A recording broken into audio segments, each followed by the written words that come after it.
Hello, story lovers. I'm Laurel McHargue, host of Alligator Preserves, and today is March 11th. I realized suddenly that I haven't done a podcast episode in a really long time. And since everyone's blaming everything on COVID lately, I'm going to do the same. But anyway, here I am, and I figured maybe it's time to do a catch up since it is mid-March and we're about to lose an hour this weekend and all kinds of crazy things have been going on.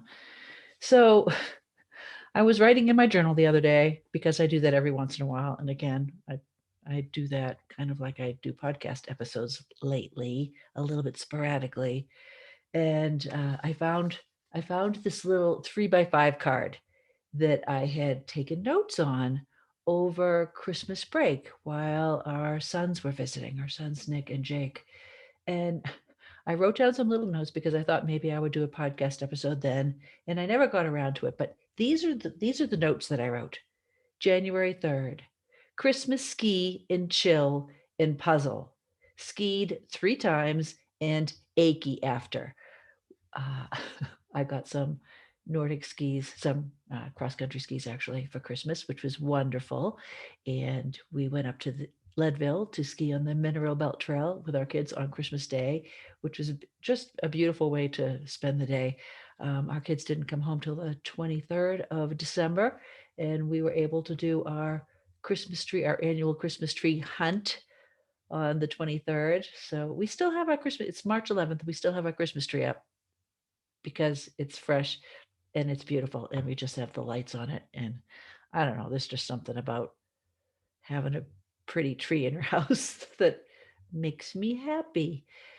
But anyway, while we were skiing, I was skiing with our youngest son, Jake, and he was very good to kind of hang with me because I'm not a speed demon like my husband or our oldest son.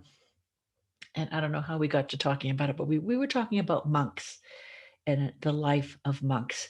And this probably isn't very politically correct, but I told him that I thought monks were selfish, even though I would love to spend some time in a monastery. I would love to spend some time just at a quiet retreat somewhere, because again, I think that would be kind of a selfish thing to do. But I think we should do selfish things every once in a while for ourselves. But I don't know, the idea of being a monk, being selfless, maybe sometimes is selfish. I don't know. What do you think? Anyway, we both agreed that we thought monks might be selfish, but monkeys were always funny. So we talked about that. Let's see. Oh yeah. I had a wave of melancholy hit me, sometime in January. And it had to do partly with the fact that I had been negligent with my duck coop. Now, I still have 5 alive, which is awesome, my 5 khaki Campbell ducks. But over the winter, there had been a couple of times when we had big snows and then it would thaw. And we weren't too smart with where we placed the duck coop because the thawing and the river that happened because of the thawing was right around where we placed the duck coop. So there were days when I had to chip out the area around the door to be able to open the door to let the ducks back in at night and to be able to let them out in the morning. And it was a lot of work and it was messy and it was stinky. And I was getting down on myself because, you know, I was thinking, this is ridiculous. It's a lot of work. Mike can't eat the eggs because he had a horrible allergic reaction to them. And so I was just thinking, why do I have ducks? And I mentioned to Mike, we could get rid of them, or maybe we should get goats, or maybe we could get chickens, or maybe we should move the coop or something. I was just getting down on myself. But Mike, of course, is always the voice of reason. And he was able to calm me down and say, no, we're not getting rid of the ducks because he knows how much I love them. I don't love them, but they're kind of my pets now in a way. But ducks aren't like dogs. They're not like cats or dogs or snuggly little things that, are really love you unconditionally. Ducks, they follow me, but they're birds. And I think they mostly follow me because they know sometimes I have mealworms or sometimes I have other treats for them. And sometimes maybe they just want me to keep them safe, but I don't know that their love is conditional. Anyway, we decided we would remedy the duck coop flooding situation come spring, which it's almost spring now, although we have a snow in the forecast coming up. But anyway, he was awesome. He is always awesome. He's my voice of reason. Let's see. Another note that I have here is that I just watched the Simon Sinek's 12-minute video on how the modern world makes us mentally ill. And I wrote down horrified. I don't know. Social media is exhausting. Let's just admit that, right? It's exhausting. And I decided I was going to be off of Facebook until I got my first draft of my next novel completed. But of course, once I ended up interviewing Kathleen Casca, another author friend of mine who had another great book out, and I wanted to make sure that I posted that interview online. So I got back on Facebook, but I'm still trying to stay away from it because it can be exhausting. And with all the politics and the COVID and the this and the that, it's just too much sometimes. And so it's easier just to walk away and to really try to limit time spent on social media. So let's see, my last note that I wrote. Oh, tech was supposed to make life easier, right?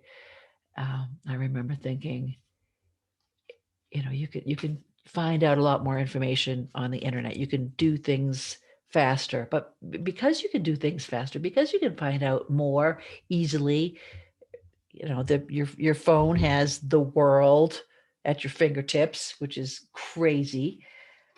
Because of that, though, the expectations, I think, are to do more and to know more and to experience more. And again, that can be exhausting. I mean, work is different now. It just is. And I guess that's okay. Progress is progress, but it doesn't always make things easier. That's for sure. I also wrote down addictions and smoking. So Jake did teach me how to smoke over Christmas break. Now, I am not a smoker. I will never be a smoker.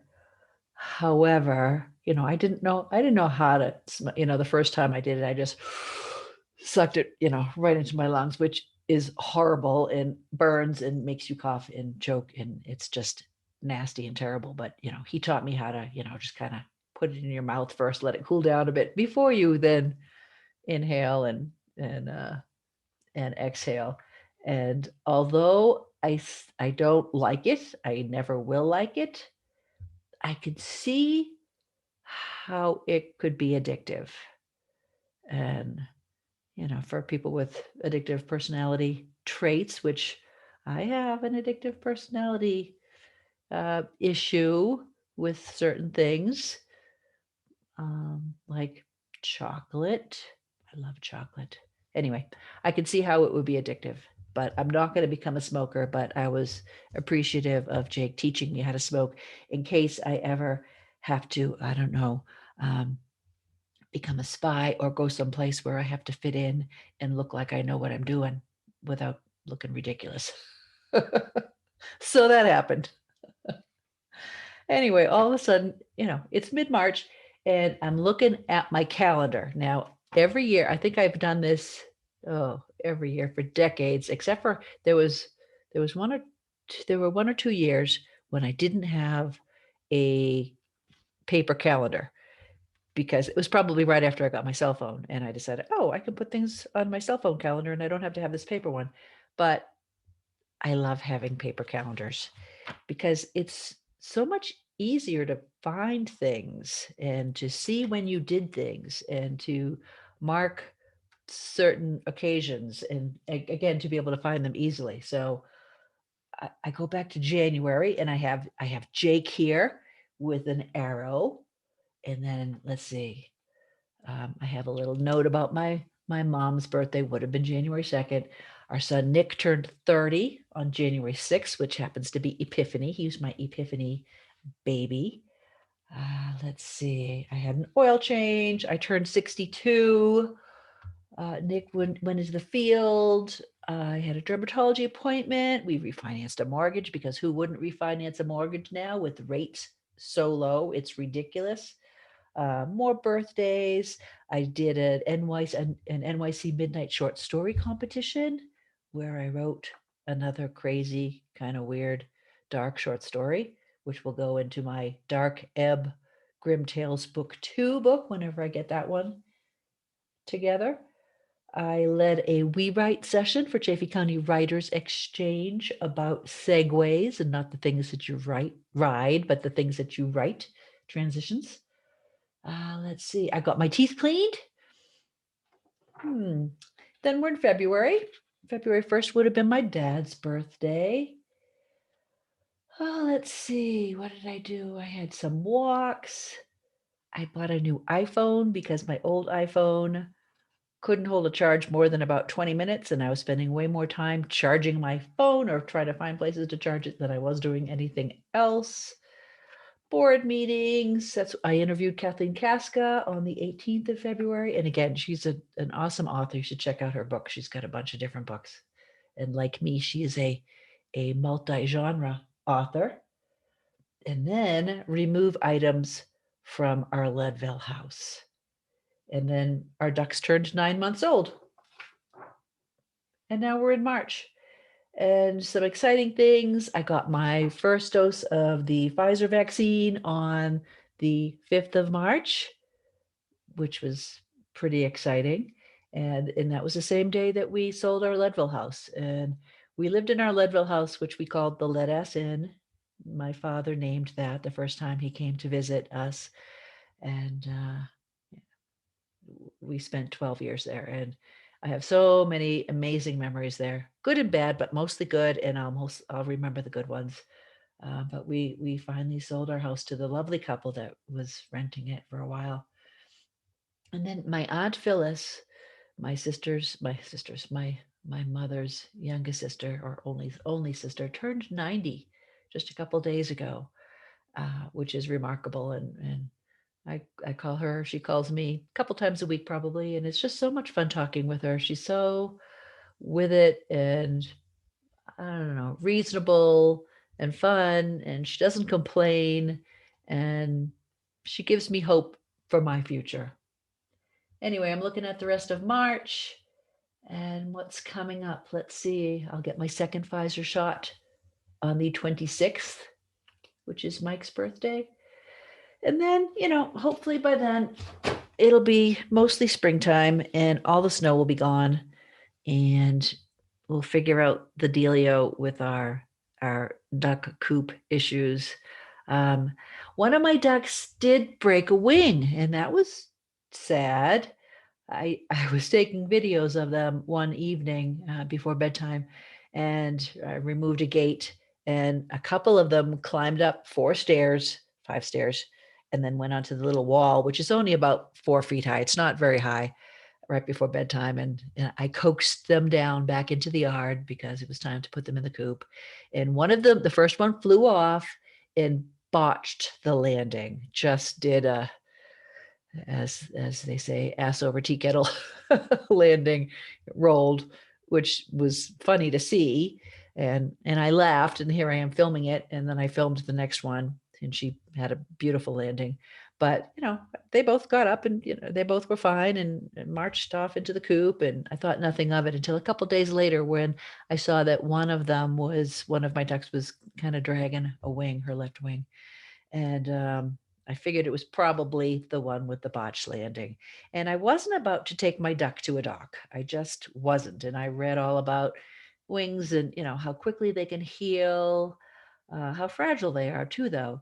And we brought her in one night. We bound her wing to her body, and oh my gosh, she was miserable to be away from her sisters. And we brought her back into the garage, little utility room, and she was just not happy. So we took her back out, and then after about a week, and we didn't see her really getting any better.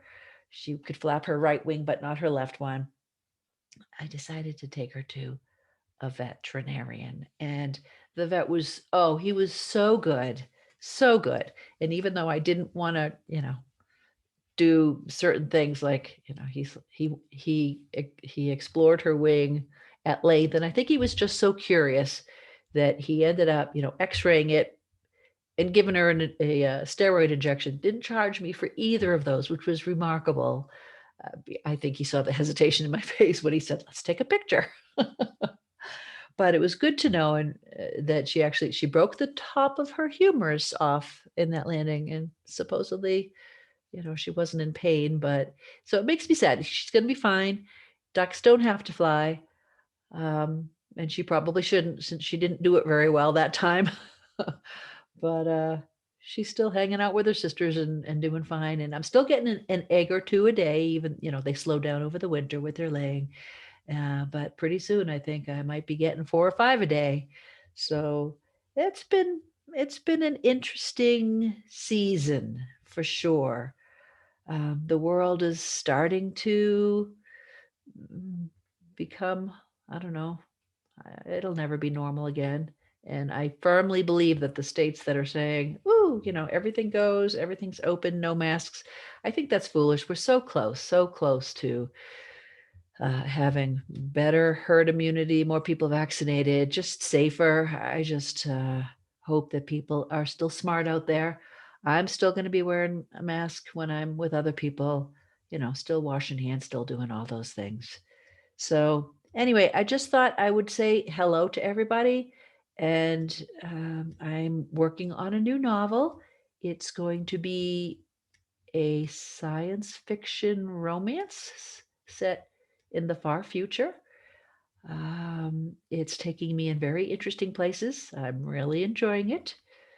Let's see what else. I'm still going to do short stories. And again, my short stories always go dark.